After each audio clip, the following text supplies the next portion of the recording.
예수님이 하나님의 아들이라고 했을 때 많은 이단들은 뭐냐면 예수님이 하나님의 창조물로 본다는 겁니다. 예수님이 하나님의 창조물로서, 그러니까 인간과 다른 예수님도 창조주 여호와 하나님이 만든 피조물이라고 본다는데 그게 아니라는 겁니다. 예수님은 창조주 여호와 하나님과 우리가 말하는 성령 하나님, 성부 하나님, 성자 하나님 이렇게 말할 때 이 세 분 하나님이 한 하나님으로서 창조 때 함께 같이 있었다라는 겁니다. 성삼위일체 교리는 우리가 이해할 수는 있지만 사실 100% 하나님의 모습을 다 알 수는 없습니다. 우리는 성경이 말하는 부분까지만 이해할 수 있지 더 많은 것을 이해할 수 없습니다. 우리는 피조물이기 때문에 창조주 하나님에 대한 전체적인 것을 알 수 없다라는 겁니다. 어쨌든 이단 사이비 교주들이 주장하는 데 있어서 분명히 성경은 예수님이 참 하나님이고 참 인간이라고 말하는데 이단 사이비 교주들의 대부분이 거의 99% 대부분이 하나님의 신성, 예수님의 그 신성을, 예수님이 하나님이라는 사실을 인정하지 않습니다. 그런데 성경은 예수님이 하나님이시라고 분명히 말하고 있다는 겁니다. 그래서 예수님의 인성과 신성을 다룰 때 이단 사이비들이 예수님이 하나님이란 사실을 인정하지 않는다는 겁니다. 그리고 예수님이 십자가를 지셨는데 이 십자가를 실패로 본다는 겁니다. 예수님의 십자가를 실패로 본다는 겁니다. 자, 다시 돌아가서 예수님이 왜 이 땅에 오셨을까요? 그리고 왜 십자가에 매달려 죽을 수밖에 없었을까요? 그 문제를 우리 성도님들이 정확히 알면 이런 이단 사이비 교주들의 유혹에 넘어가지 않는다는 겁니다. 예수님이 이 땅에 오신 목적은 물론 우리를 구원하기 위해서 왔습니다.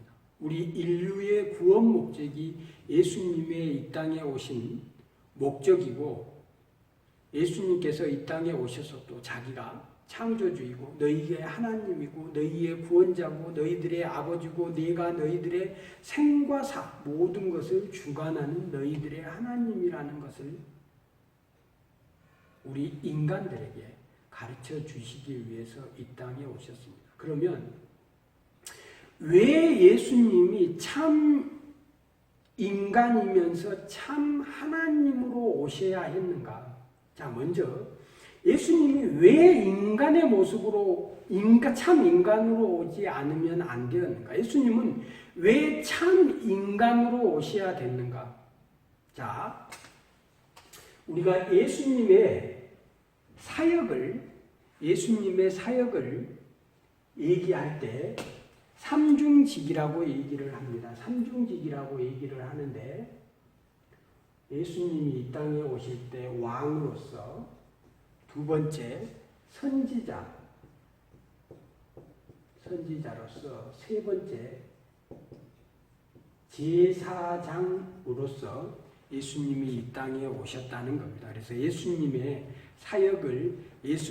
사역을 얘기할 때 삼중직이라고 얘기하는데 중보자로서 이 땅에 왔다. 그래서 예수님이 이 땅에서 오신 목적이 중보자로서 왔다. 그리고 중재자로서 왔다. 그리고 대언자로서 왔다. 대언자로서 이 땅에 오셨다. 중보자로서 이 땅에 왔다. 그리고 중재, 이 제사를 중재하거나 가운데서 이렇게 연결하는 일을 보는 중재, 이렇게 예수님의 삼중직을 이야기할 때 모든 인류의 죄 문제를 해결하기 위해서 모든 인류의 대표로서 왕으로서 이 땅에 오셨다고 하는 부분과 하나님의 말씀을 인간에게 전하기 위해서 온 선지자로서, 대언자로서, 하나님의 말씀을 전달하는 대언자로서, 그리고 제사장으로서 이 땅에 오셨다고 주장을 하는 게 예수님의 삼중직이라고 이렇게 얘기를 합니다. 그러니까 예수님이 이 땅에 오셨는데 이 땅에 오신 이유, 인간으로 왜 오셔야 되는가? 자, 먼저 바로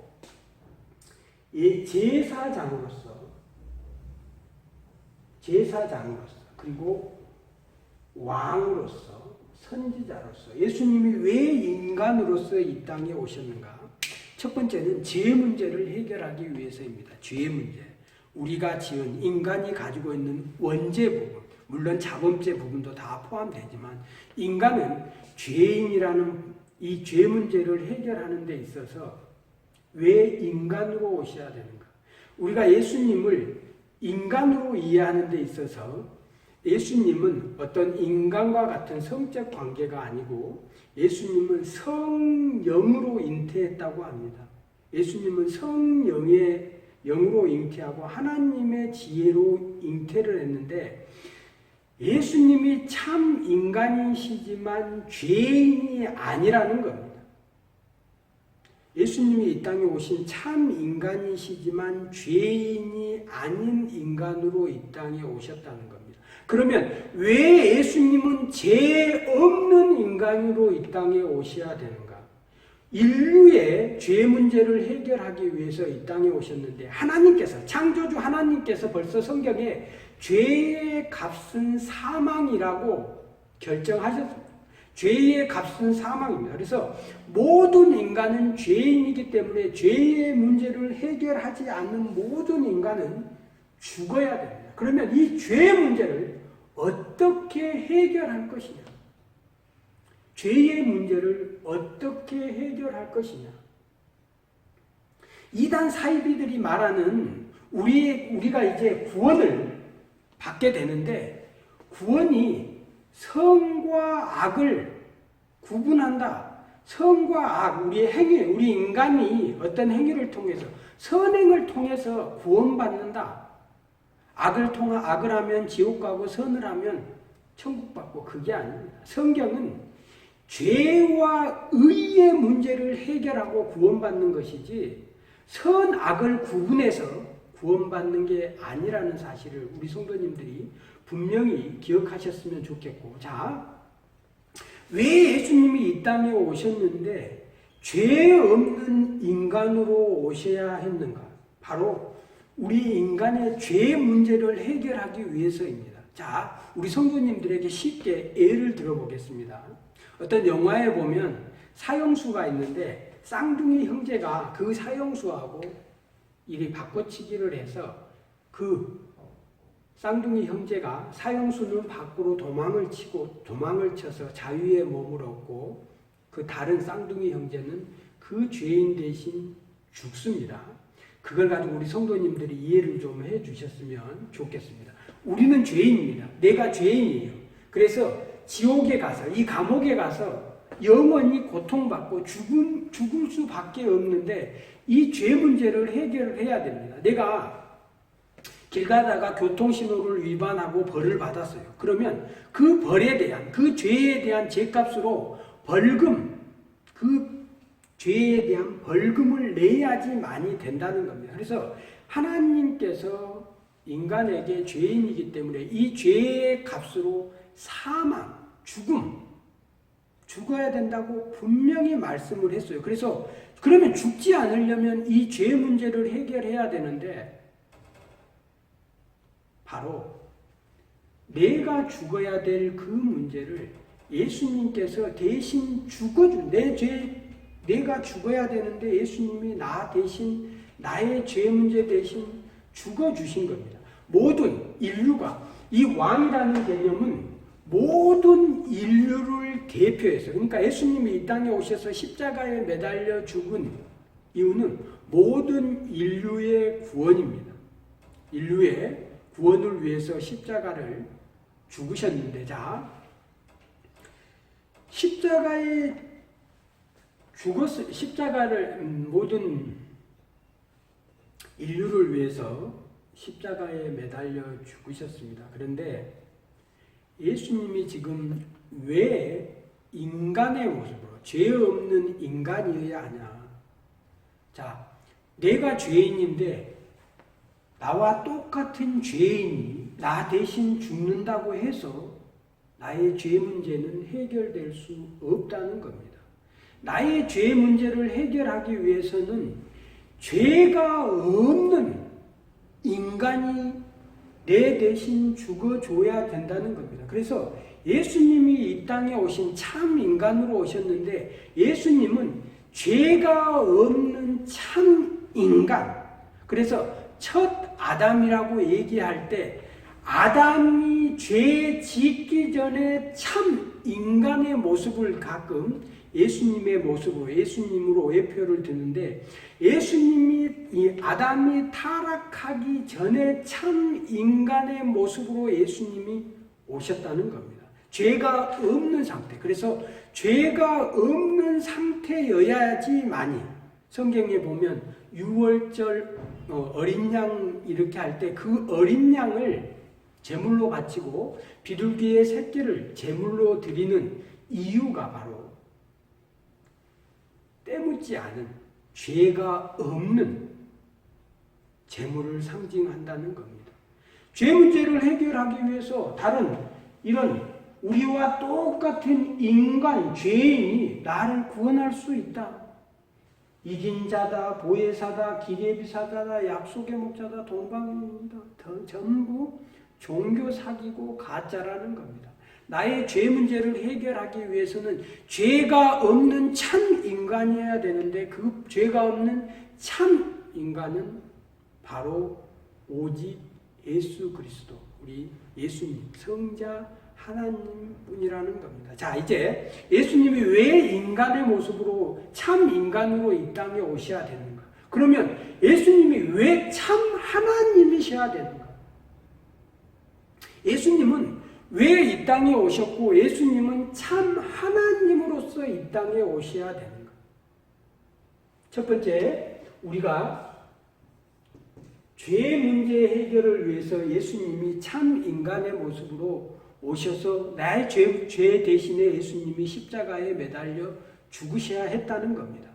하나님께서 죄의 값은 사망이라고 결정을 내리셨기 때문에 그 문제를 해결해야 된다는 겁니다. 근데 그 문제를 인간이 할 수 없습니다. 모든 인간은 죄인이기 때문에 죄가 없는 또 다른 어떤 인간이 우리 죄 문제를 해결해야 되는데 그 바로 죄가 없는 오직 한 사람, 그분이 바로 예수님이라는 겁니다.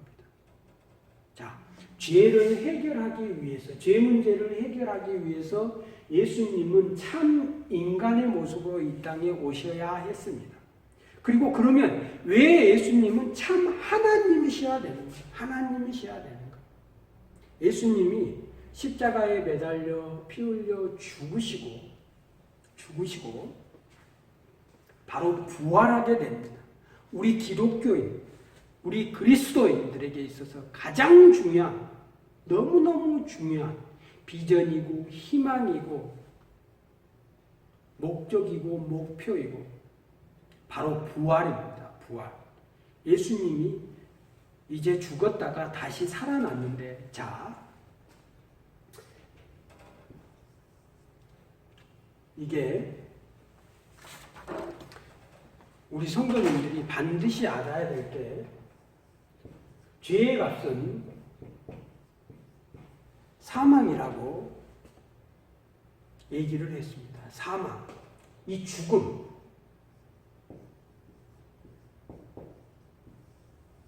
이 죽음의 문제를 해결해야 된다는 겁니다. 그런데 인간은 이 죽음의 문제를 해결할 수가 없습니다.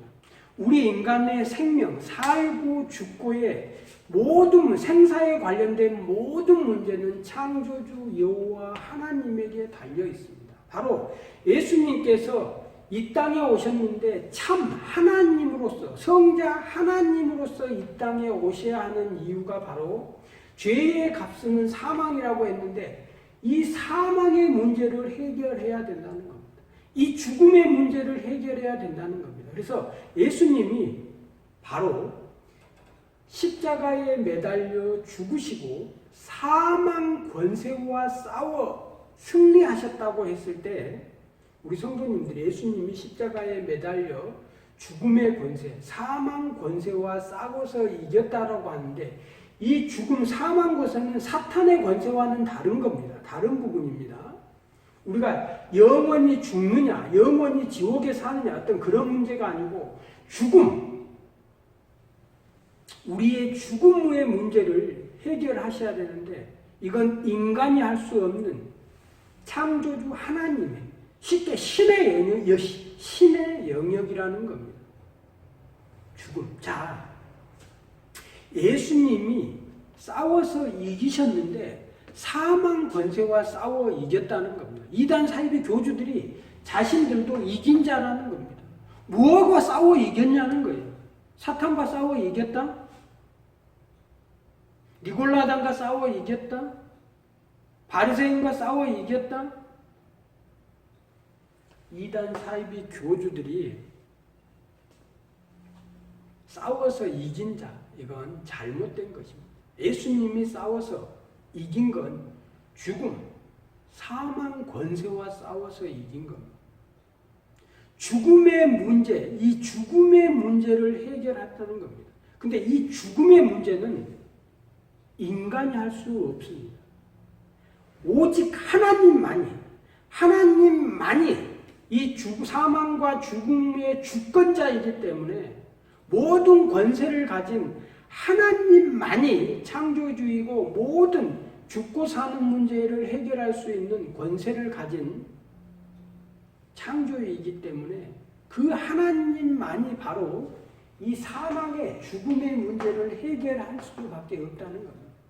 그래서 예수님께서 이 땅에 오셔서 참 인간으로 오셔야 했고 참 하나님으로 오셔야 했다는 겁니다.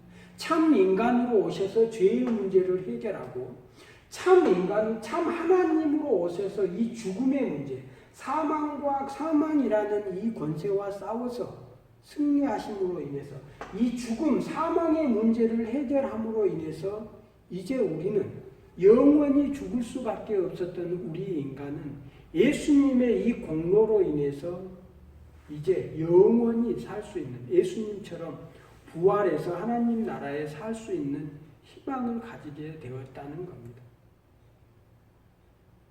그래서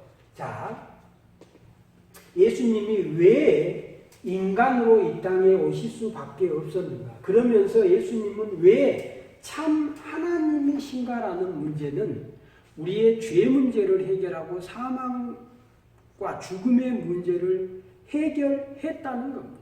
부활하셨다는 겁니다. 예수님이 만약 부활하시지 않았다면 우리가 믿는 이 기독교는 전부 아무것도 아닌 거라는 겁니다. 쓸모없는 거라는 거죠. 그러나 예수님이 부활하셨기 때문에 예수님이 나의 죄 문제를 해결하고 이 죽음, 사망의 문제로 해결하고 부활하셨기 때문에 우리도 구원자, 바로 예수님을 믿고 구원받게 된다는 겁니다. 자, 이제 여라고 주장하는 약속의 목자라고 주장하는 이단, 사이비 교주들이 우리 성도들을 유혹하게 되는데 왜 대부분이 자기가 구원자라고 주장하는지 한번 살펴보도록 하겠습니다. 대부분의 이단 사이비 교주들이 자기가 이긴 자다, 자기가 보혜사다, 약속의 목자다, 시대별 구원자다, 신부다, 어머니 하나님, 두 증인, 책 받아 먹은 자, 백마탄 자, 제리메수, 만왕의 왕, 이렇게 자신들이 구원자라고 주장을 하는데 전부 이 종교 사기라는 겁니다. 전부 종교 사기라는 겁니다. 그러면 왜 이 사람들이 어떤 근거를 가지고 이렇게 주장하는 건지. 자, 보면 이스라엘 백성들이 애굽을 출애굽해서 시내산 아래에 하나님의 명령을 따라서 성막을 짓습니다. 성막을 짓습니다. 그러니까 이단 사이비 교주들은 하나님과 인간 사이에는 인간은 하나님은 영이시기 때문에 인간이 하나님을 볼 수가 없다라는 겁니다.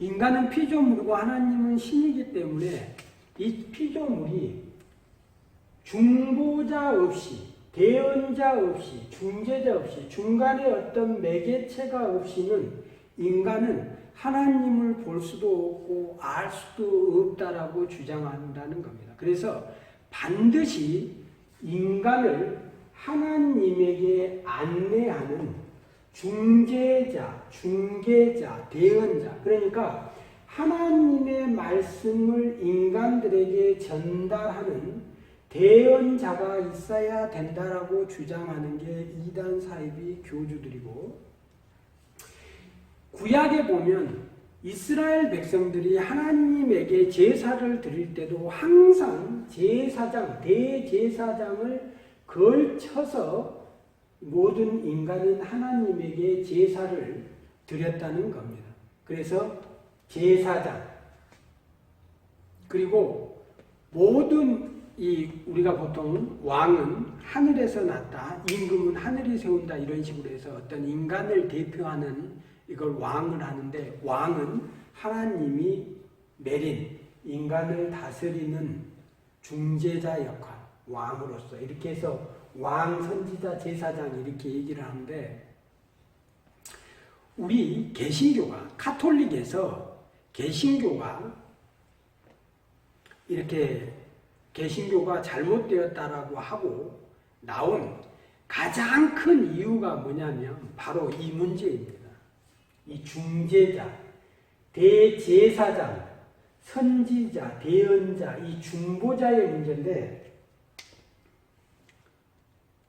카톨릭의 신부라든가 교황을 걸치지 않고 하나님에게 나아갈 수 없다라는 그런 주장들은 전혀 성경적이지 않고 잘못되었다라고 주장하고 나오는 게 바로 개신교입니다. 그래서 우리 개신교에서 만인 제사장이라고 합니다. 만인 제사장. 우리 성도님들을 이렇게 유혹을 할 때 인간이 하나님에게 나가기 위해서는 하나님과 인간 사이를 연결해 주는 중보자 역할을 하는, 연결을 해주는 이 중보자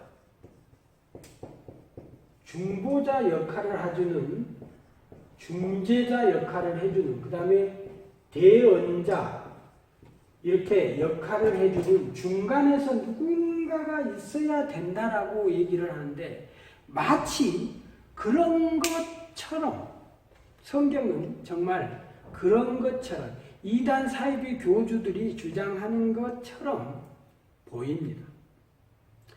하나님께서는 항상 모세를 불러서 백성들에게 얘기를 했고, 아브라함을 불러서 또 백성들에게 얘기를 했고, 그 다음에 여호수아에게 하나님께서 어떤 자신의 종들을 통해서 백성들에게 하나님의 말씀을 선포하고, 또 제사 드릴 때도 이 중간 제사장이라고 하는 중간 단계를 걸쳐서 제사를 드리게 하고, 이게 성경에서 그렇게 보입니다.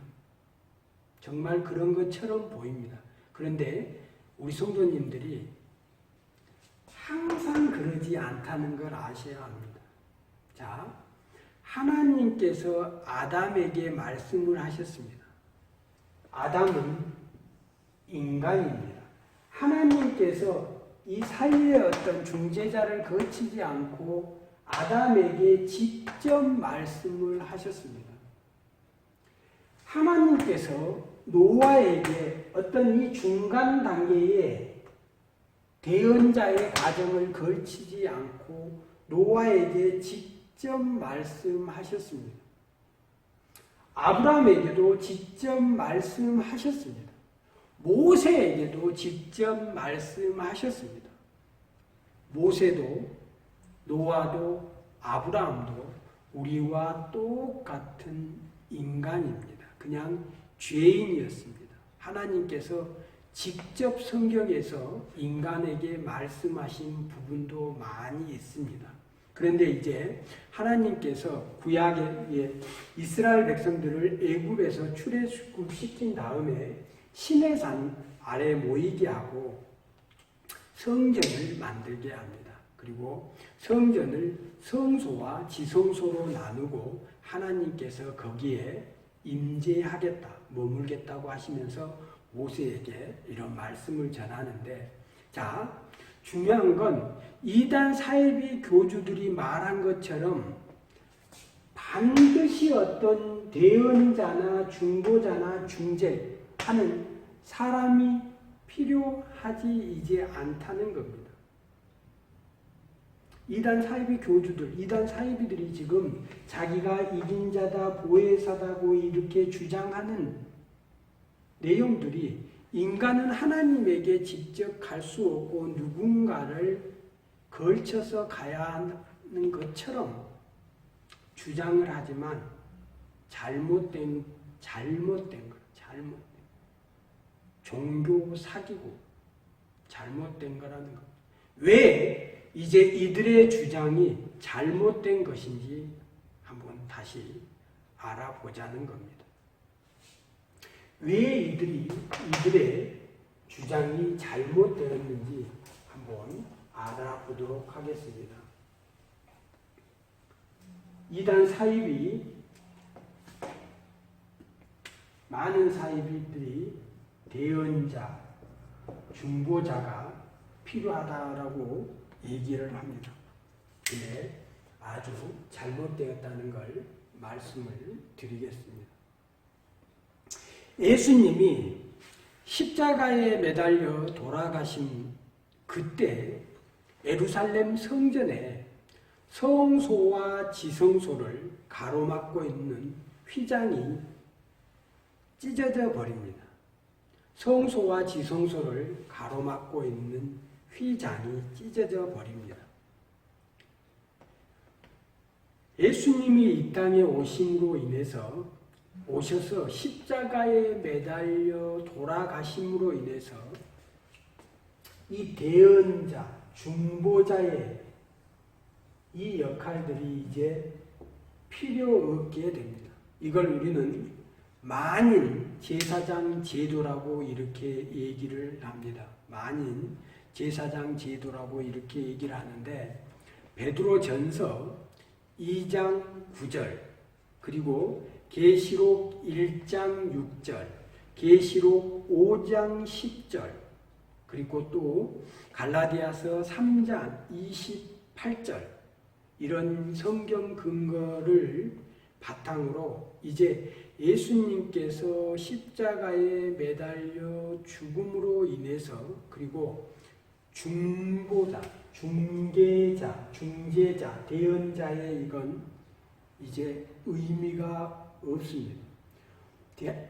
세상의 모든 성도들은 예수님이 나의 구원자고 예수님이 내 죄를 해결해 주셨고 내가 이제 하나님의 자녀가 되었다라고 믿는 이제 모든 성도들은 바로 성령 하나님을 통해서 나의 마음을 전달하고 성령 하나님을 통해서 하나님의 뜻을 알고 하나님의 뜻대로 행할 수도 있고, 이제 우리 인간은 구약의 제사 제도가, 제사장이 말했던, 선지자가 말했던, 그 다음에 왕, 이런 중간 단계의 과정을 걸치지 않고 직접 하나님과 소통하게 되었습니다. 예수님이 우리의 죄 문제를 해결하시고 십자가에 매달려 돌아가시는 그 순간 우리는 죄인이 아니고 의인이 되었습니다. 그래서 하나님과 죄인은 죄의 문제를 해결해야 되기 때문에 하나님과 직접적인 바로 다이렉트로 할 수 없었지만 예수님이 십자가에 매달려 죽으심으로 인해서 우리 인간은 이제 성령 하나님, 바로 예수님, 성자 하나님과 우리 하나님과 바로 직통으로, 다이렉트로 이야기하고 듣고 하나님 뜻을 받아들이고 이렇게 할 수 있게 되었다는 겁니다. 그러면 앞에서 우리가 예수님께서 십자가에 매달려 죽으셨을 때 성전에 있던 휘장이 찢어지고 또 예수님이 승천하시면서 우리에게 성령 하나님을 보내주시겠다고 하셨습니다. 구약에서는 이 이스라엘 백성들과 하나님 관계 사이에서 중보자로서, 대언자로서의 역할, 중재자로서의 역할, 대제사장과 그 다음에 선지자, 하나님의 말씀을 우리 이스라엘 백성들에게 전달해주는 대언자, 선지자들이 있었고 그 다음에 인간들이 지르는 이 제사를 하나님께 중간에서 다시 제사를 올리는 대제사장들이 있었습니다. 그리고 예수님께서 이제 모든 인류의 대표성을 띠고 죄 문제를 해결하기 위해서 이 땅에 오셨는데 우리가 예수님의 이 삼중직을 얘기할 때 왕으로서, 대언자, 선지자로서, 그 다음에 제사장, 마지막 대제사장으로서 이 땅에 오셨다는 겁니다. 그래서 예수님께서 십자가에 매달려 죽으심으로 인해서 하나님과 인간 사이를 가로막고 있던 휘장이 찢어지게 되고 이제 우리 인간은 하나님에게 바로 직접 기도하고 하나님의 뜻을 바로 들을 수 있게 되었다는 겁니다. 여기에 바로 예수님과 성령 하나님이 사역하시게 됩니다.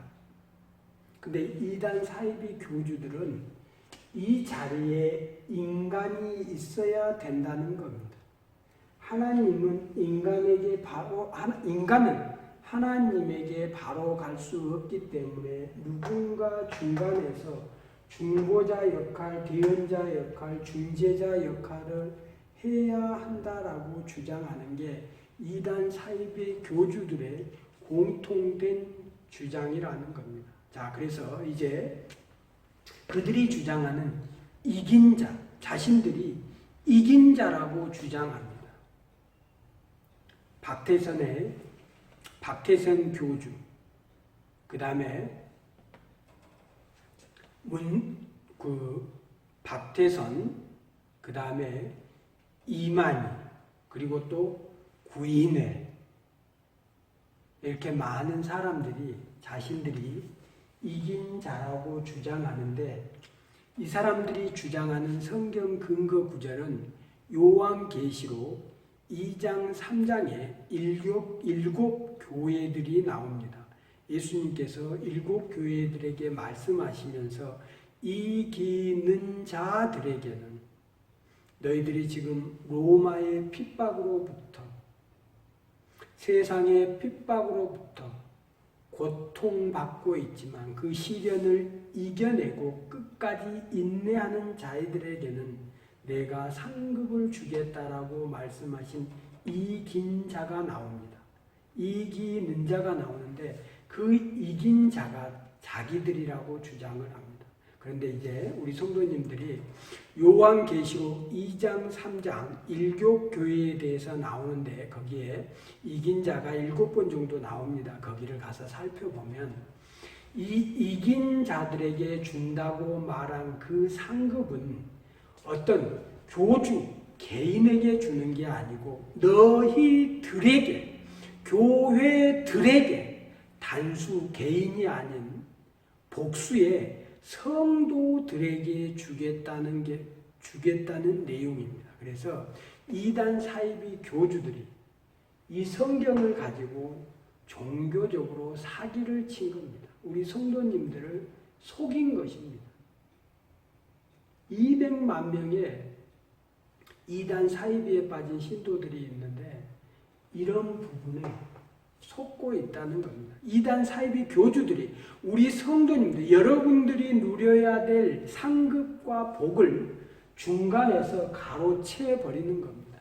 이익이 는자인데 는자는 빼버리고 성도들이 받아야 될 상급을 이긴 자로 바꿔치기 해버리는 겁니다. 다수를 단수로 바꿔치기 해버린 겁니다. 우리 성도님들이 다시 요한계시록, 이들이 주장하는 성경 근거 구절, 요한계시록 2장 3장에 나와 있는 이긴 자에 대한 부분을 다시 확인하시고 개인이 아니고 바로 나 성도였다라는 걸, 여러분들이 받을 상급이었다라는 걸 확인하시기 바랍니다. 그리고 성경에 이긴 자가 한 번 나옵니다. 베드로후서 2장 19절에 나옵니다.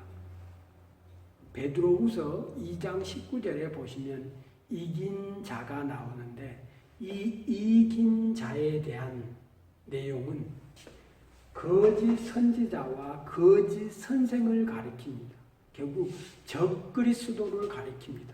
우리 성도님들이 성경을 정확하게 다시 한번 찾아봐서 자기들의 이단 사이비 교주들이 이만희 씨가 이긴 자라고 주장을 하고 박태선 씨가 이긴 자라고 주장하는데 성경에 가서 다시 한번 찾아보시면 성경에 나와 있는 이긴 자의 실체가 무엇인지 확인하시기 바랍니다.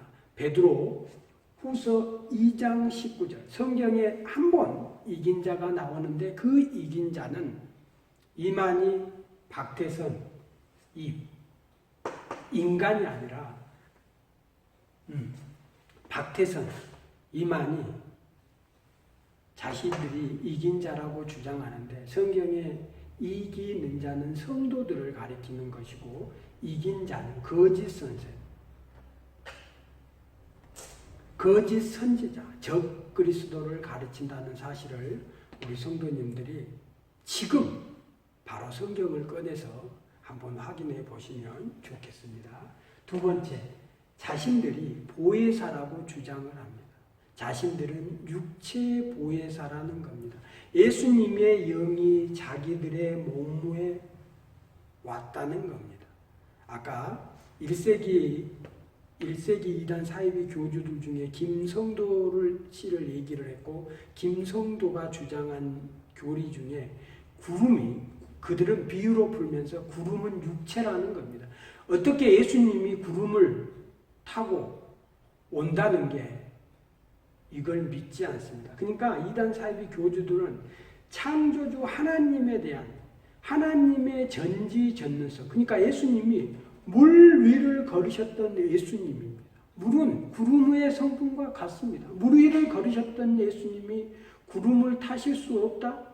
이건 예수님을 창조주로, 예수님을 하나님으로, 예수님의 그 하나님의 전지전능하심을 믿지 않는 겁니다.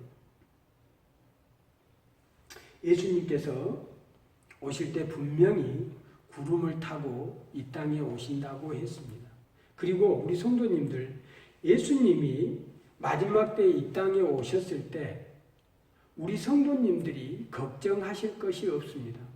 우리가 미국에 있던, 중국에 있던, 한국에 있던, 아프리카에 있던, 유럽에 있던 어느 곳에 있더라도 우리가 하나님의 자녀라면 우리가 예수님을 찾아가는 게 아닙니다.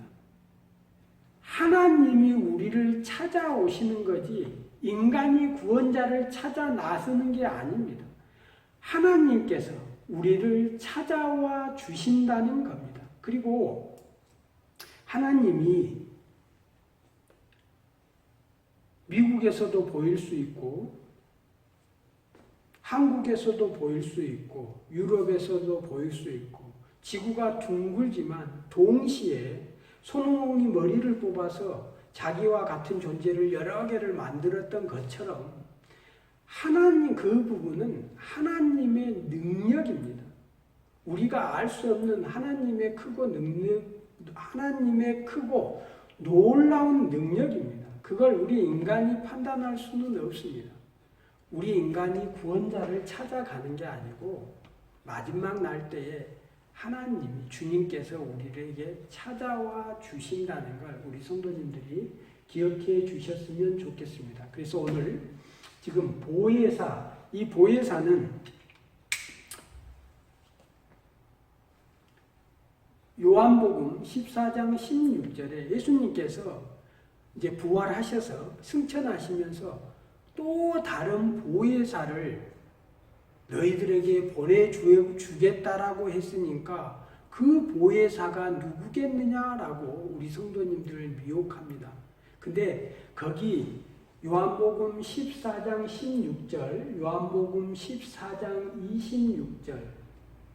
26절에 나와 있는 그 대언자, 그 보혜사는 바로 성령 하나님을 보내주시겠다는 겁니다. 성령 하나님을 말씀하고 있습니다.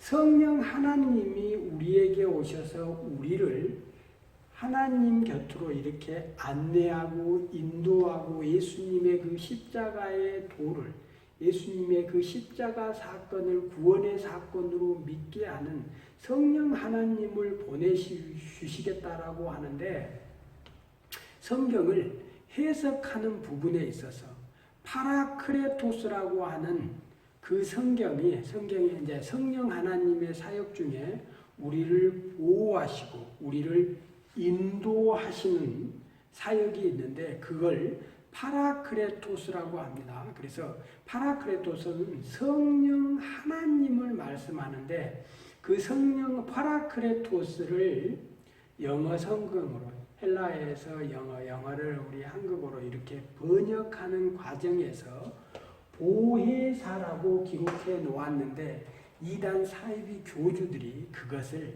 또 다른 보혜사가 누구겠느냐라고 얘기하면서 하나님과 인간과 관계 사이에서 인간, 육체 보혜사가 있어야 된다라고 하면서 우리 성도님들을 미혹하는 것인데, 이거 역시 요한복음 14장 16절에 보면 보혜사를 보내준다라고 하는데, 하나님께서 보혜사 성령님을 보내준다고 할 때에 이단 사이비 교주들은 하나님께서 보혜사를 이렇게 보내준다라고 얘기를 합니다.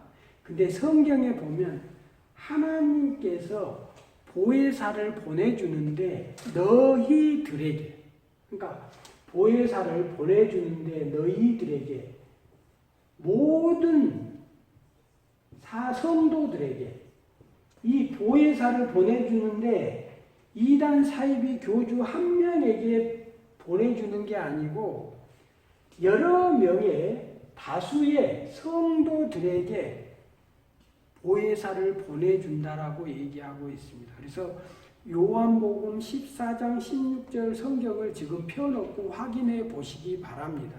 이단 사이비 교주들이 여기에 나오는 김백문, 박태선, 유재열, 이만희, 안상홍, 하나님의 교회 신천지 다 이만희 이런 자신들의 교주가 육체 보혜사라고 하는데 그 육체 보혜사는 그 보혜사가 아니고 성령 하나님이라는 겁니다. 그들은 이걸 한문으로 한자로 풀어서 보호하고 은혜로 가르치는 스승이라고 해서 육체 보혜사라고 해서 그들이 구원자라고 하고 따르는데, 성경의 내용은 육체 보혜사가 아니라 성령 하나님을 가리키고 있다. 그래서 그 성경 구절 요한복음 14장 16절의 앞뒤 문맥을 다시 읽어보면 하나님께서 보내주신다고 했던 그 보혜사가 너희들에게, 너에게가 아닌 어떤 개인에게가 아닌 너희들에게, 성도 모든 성도들 다수에게 보내주겠다라고 되어 있다는 겁니다.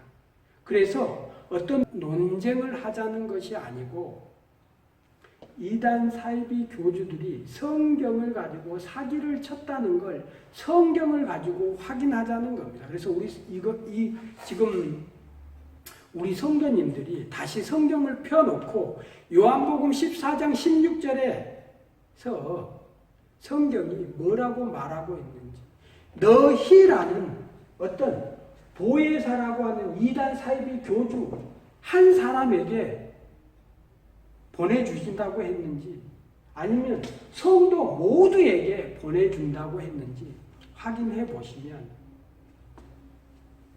이들이 우리 성도님들을 가지고 종교적으로 사기를 쳤다는 걸 알 수 있다는 겁니다. 그리고 세 번째, 길예비사자.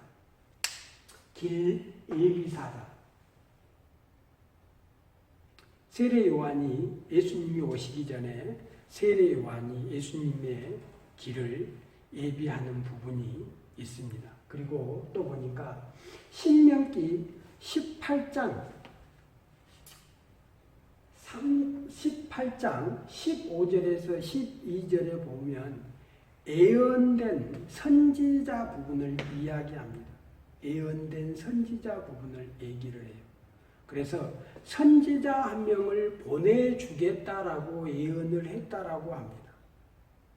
그래서 이들이 선지자격, 대언자격, 이런 예비사자를 미리 보냈다라고 얘기하는데, 이 성경 구절 역시 여호수아를 가리킵니다. 그래서 그 성경 문구를 다시 정확하게 읽어보면 너희 중에, 너희에게, 그래서 여호수아를 가리키는데 이걸 예언된 선지자라고 이렇게 끄집어 와서 보내주기로 했던 선지자가 있을 건데 그 선지자가 누구냐, 이런 식으로 해서 우리 성도님들을 유혹하는데, 성경을 볼 때 앞뒤 문맥을 정확하게 읽어보면 성경의 단수, 복수, 현재, 미래 이런 부분을 정확하게 확인하면 이단 사이비 교주들이 여러분들을 어떻게 속였는지 알 수 있다는 겁니다. 그리고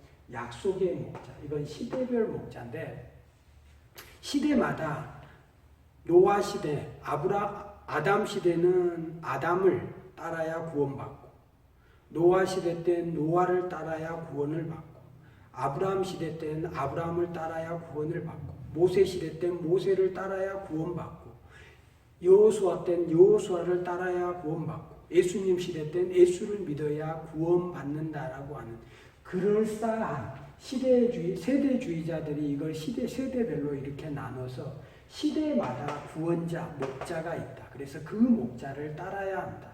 시대마다 약속의 목자가 있으니까 약속의 목자의 말을 따라야 한다라고 하면서 우리 성도들을 미혹합니다. 그런데 이건 역시 잘못되었다라는 겁니다. 자, 여기서 우리 성도님들이 하나 더 짚고 넘어가야 될 게 있습니다. 예수님이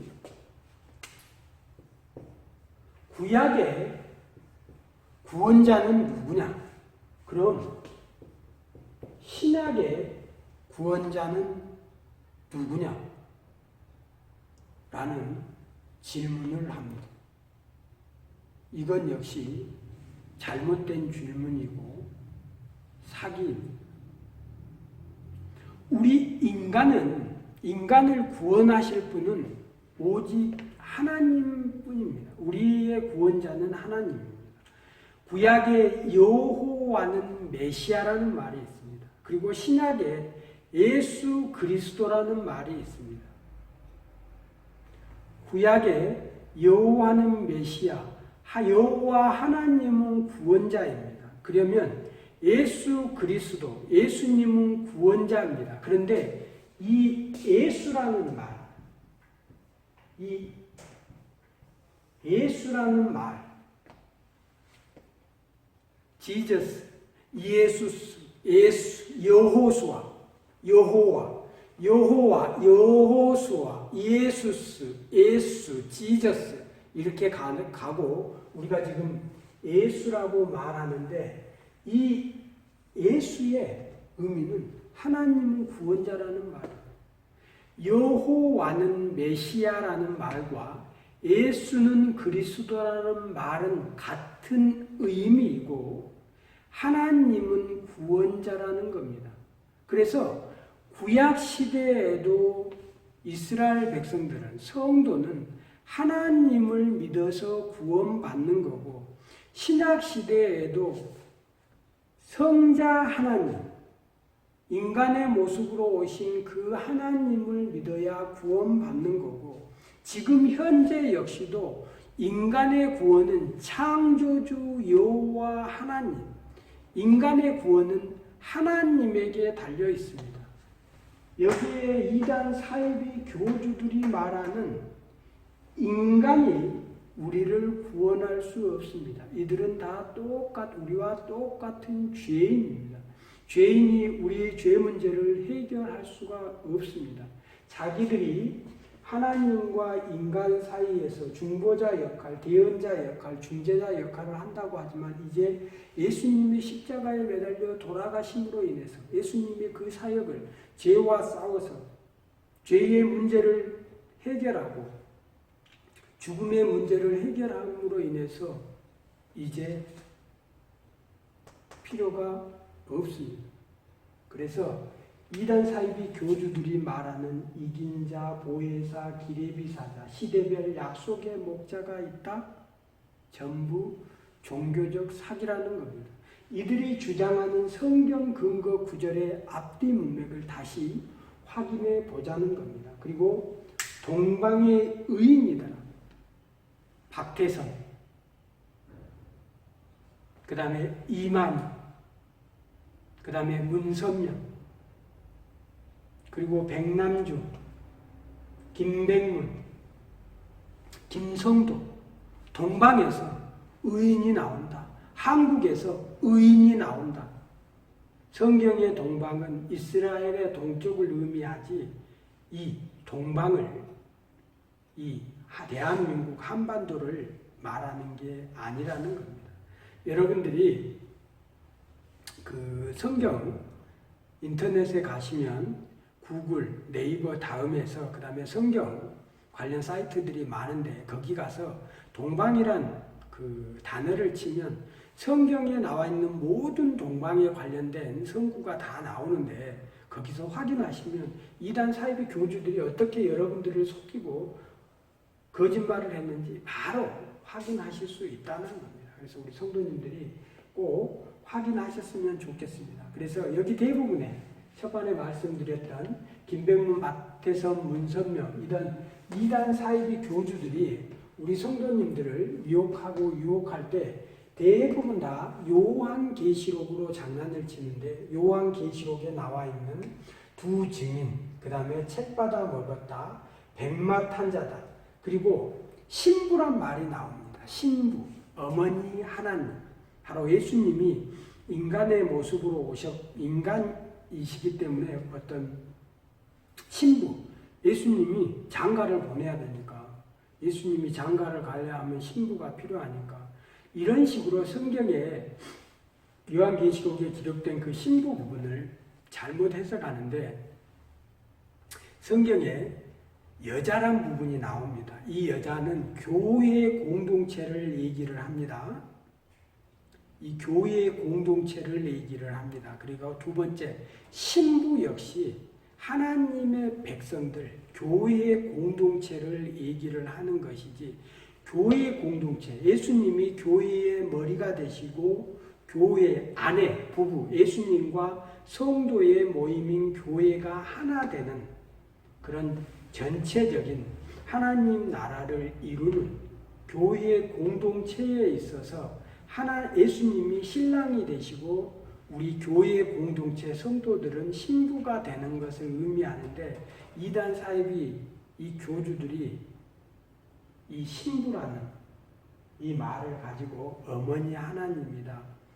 아버지 하나님이니까 어머니 하나님도 있어야 되고 예수님이 장가를 가야 되고 신부가 필요하고 이런 식으로 해서 예수님이 영이시기 때문에 인간의 몸이 필요하다라고 이렇게 잘못된 교리를 펼치는데 이건 역시 이단 사이비들이 주장하는 종교 사기입니다. 그리고 재림 예수가 만왕의 왕이다. 예수님의 영이 자기들의 몸에 들어왔다라고 얘기를 합니다. 그러면서 신인합일체, 영육합일체, 영은 단독 사역이 불가능하기 때문에 인간의 몸이 필요하다라고 얘기를 합니다. 그래서 이제 예수님의 부활 부분에 있어서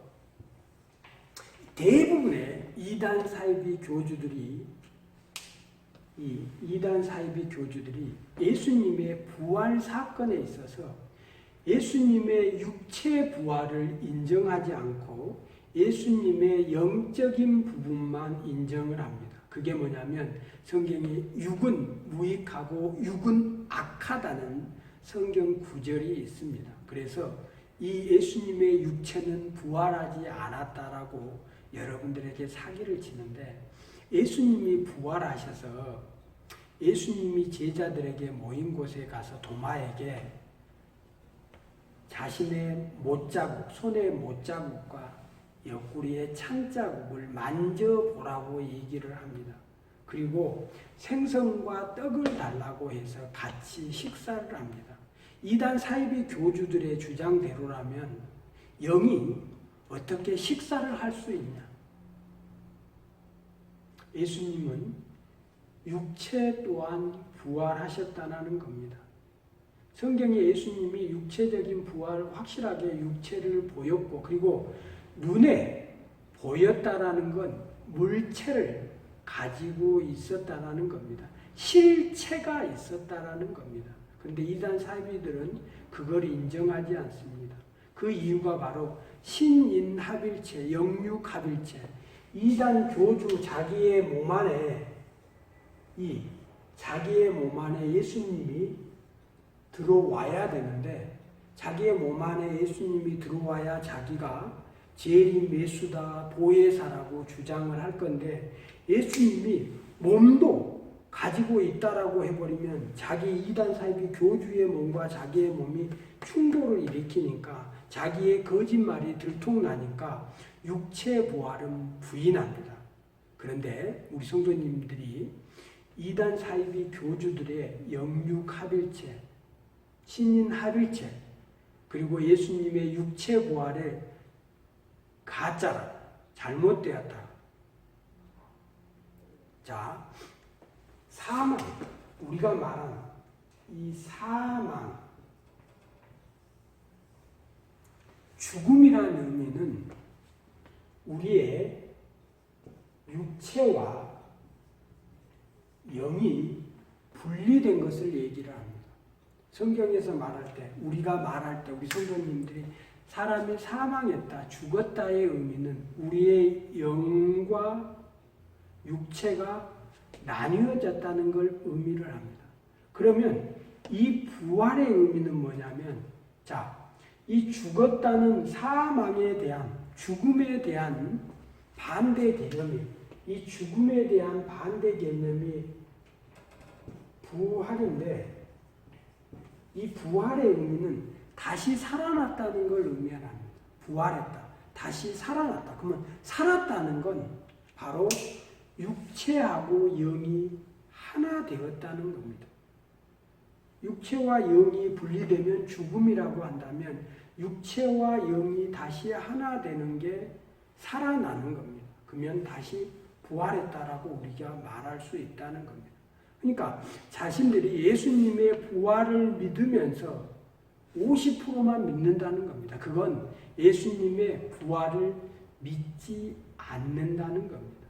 정말 예수님이 부활을 믿는다면 자신들이 재림 예수다라고 말할 수 없다는 겁니다. 그래서 죽음이라는 의미는 영과 육이 분리되는 것이다. 그러면 이단 사이비 교주들 대부분이 예수님의 육체 부활을 인정하지 않는데, 부활이라는 의미는 이 영과 육이 다시 하나 돼서 살아났다는 살아났다, 부활했다는 의미는 영과 육이 하나 되었다, 다시 하나 되었다는 것으로 봐야지 그게 성경적이라는 겁니다. 그리고 예수님이 부활하셔서 육체가 있었기 때문에 우리의 제자들의 눈에 보였고, 음식을 먹는 것도 육체가 있었기 때문이고, 도마에게 옆구리와 손자국을 보여주면서 예수님이 부활하셨다라는 걸 분명하게 보여주고 있습니다. 그래서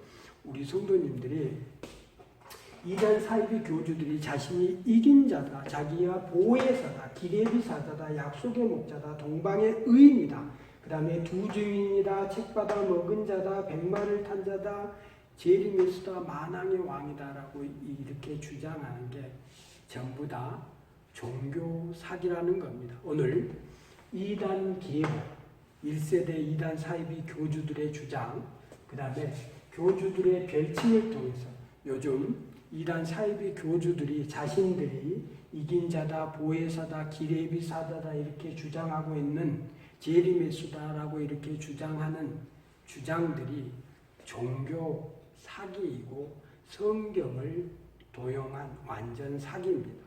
그래서 우리 성도님들이 다시 한번 성경에 기록된 성경 구절을 확인해서 어떤 게 참이고 거짓인지 확인해서 이들의 유혹에서 벗어나서 바른 길로 와서 신앙생활을 했으면 합니다. 오늘 이제 말씀을 마치려고 하는데, 우리 성도님들이 요즘 보니까 네이버나 다음이나 인터넷 관련 정보 검색 사이트들이 너무 많습니다. 그래서 우리 성도님들이 검색을 한번 해보셨으면 좋겠습니다. 항상 한 앞면만 보지 말고 뒷모습도 보고, 장점도 보고, 단점도 보고, 위에서도 한번 보고, 아래서도 한번 보고, 또 다른 사람의 얘기도 한번 들어보고. 너무너무 안타까운 게 어떤 게 있냐면, 상담을 하다 보니까 정말 안타까운 게 뭐냐면, 어떤 사실을 알아보는 데 있어서, 예를 들겠습니다. 예를 들어서 신천지 신도에게 당신이 거기 이단인데 왜 당신은 계속 거기서 신앙생활을 합니까? 안상홍 증인의 하나님의 교회가 이단이고 잘못되었고, 육체 보혜사가 성령 하나님인데 잘못된 이단 교리인데 왜 그곳에서 신앙생활을 합니까? 이렇게 물어보면, 안타깝게 그 성도가 안타까운 게 뭐냐면, 어떤 정보를 접했을 때 이단 신천지에 가서 이단 신천지가 이단이 맞아? 라고 물어본다는 겁니다. 안상홍 증인회에 다니고 있는 신도가 거기 안상홍 증인회에 가서 안상홍 증인회가 이단이야 맞아? 물어본다는 겁니다. 물어보니까 자기들이 이단이 아니라고 했다는 겁니다. 신천지 신도가 신천지에 물어봐서 다른 사람들이 이걸 이단이라고 하는데 이단이 맞아? 라고 물어보니까 이단이 아니라는 거예요. 그래서 이단이 아니라는 겁니다. 정확하게 더 알아보신, 안에서도 보고 밖에서도 보고 200만 명의 우리 신도들이 이단 사이비에 빠져서 이단 교주들의, 사이비 교주들의 유혹에 넘어가서 신앙생활을 하고 있는데, 밖에서도 한번 알아서 보고 인터넷 검색도 한번 해보고 정말 전문가들한테 다시 확인도 해보고, 그 안에서 당연히 자기들은 아니라고 하지, 자기들이 이단이라고, 이단 사입이라고 말할 수 없다라는 겁니다. 그래서 우리 성도님들이 다시 정확하게 어떤 것이 참이고 거짓인지 정확하게 확인하시기 바랍니다. 성경을 가지고. 수고하셨습니다.